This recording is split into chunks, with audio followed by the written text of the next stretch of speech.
Iran's President Hassan Rouhani will be staying on as president. He says his re-election is a sign the people do not want extremism but welcome greater interaction with the global community.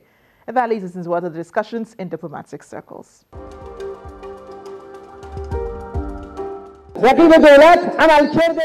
Rouhani has been long known as a cautious and mild-mannered establishment insider who reinvented himself as a bold champion of reform during the election campaign, which culminated on Friday in victory with more than 57% of the vote.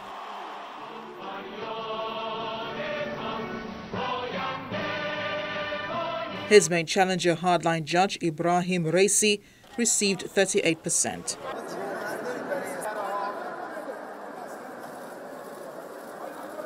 Although the powers of the elected president are limited by those of unelected supreme leader Ayatollah Ali Khamenei, who outranks him, the scale of Rouhani's victory gives the pro-reform camp its strongest mandate in at least 12 years to seek the sort of change that hardliners have thwarted for decades. The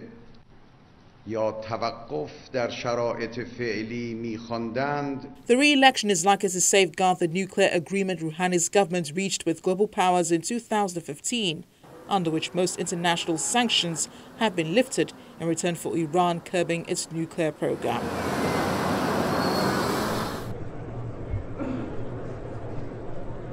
President Donald Trump has addressed the summit in Saudi Arabia, calling on Muslim leaders to do their share to fight Islamist extremism.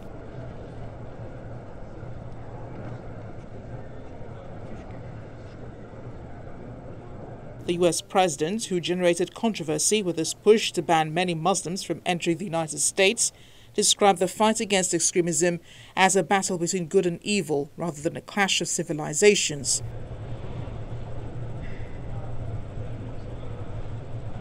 The speech is part of an effort to redefine his relationship with the Muslim world after Trump frequently attacked Muslims on the campaign trail last year and tried to ban many from entering the United States. With God's help, this summit will mark the beginning of the end for those who practice terror and spread its vile creed.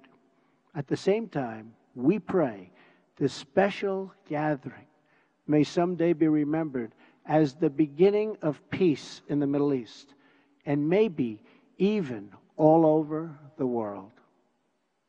But this future can only be achieved through defeating terrorism and the ideology that drives it.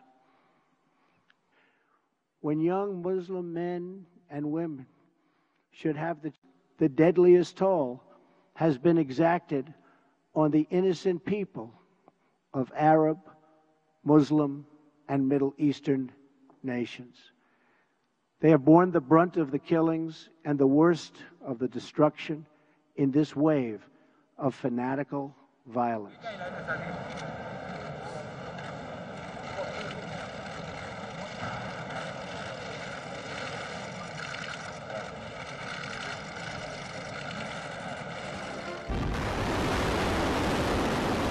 Finally, South Korea has responded to North Korea's latest missile test, saying it dashes hopes for peace in the peninsula.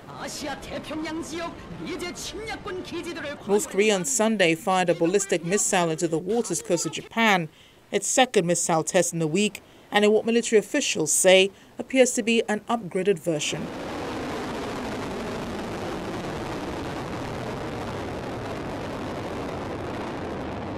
South Korea's new liberal government had hoped for improved relations with their reclusive neighbor, but North Korea has defied all calls to rein in its nuclear and missile programs, even from China, its lone major ally.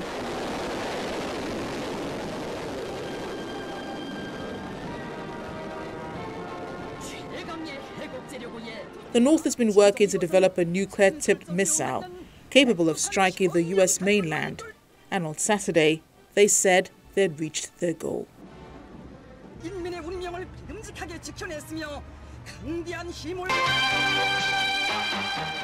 Still ahead on Diplomatic Channel.